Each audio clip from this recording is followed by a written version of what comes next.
ay pakinggan natin ang mensahe ng pagtatapos mula kay Nathaniel P. Parone, nagkamit ng may mataas na karangalan.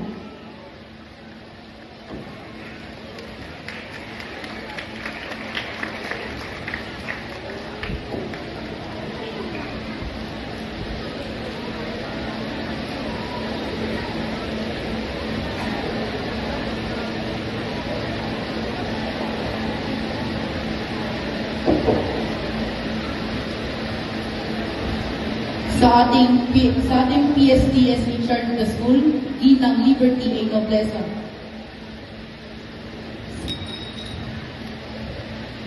Sa ating Chief Education Supervisor, Dr. Aline G. Mendoza. Sa ating mahal na punong guro, Sir Joseph Alegre.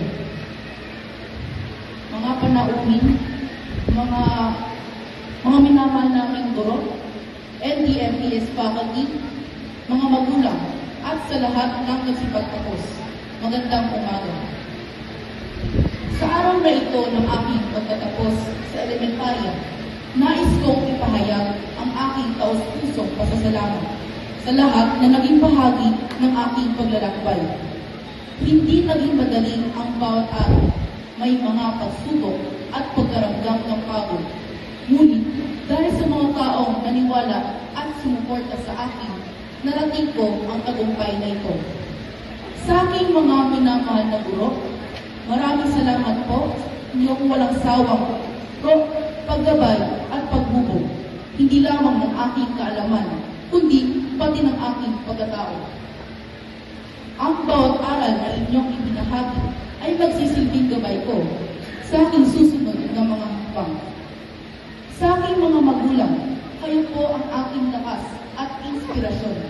Maraming salamat sa sakripisyo, pagmamahal, at walang humpay na suporta. Sa aking bawat tagumpay, kayo po ang dahilan kung bakit ako patuloy na nangangarap.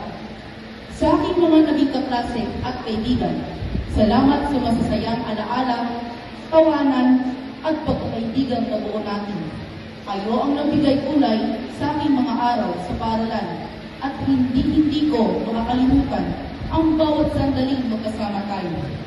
Higit sa lahat, nagpapasalamat ako sa ating Diyos sa patnubay at lakas na kanyang ipinagkaloob upang marating ko ang yugtong ito.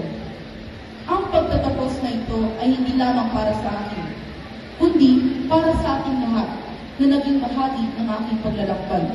Ito ay simula pa lamang ng mas malawak na pangarap at mas mataas na mitiyo.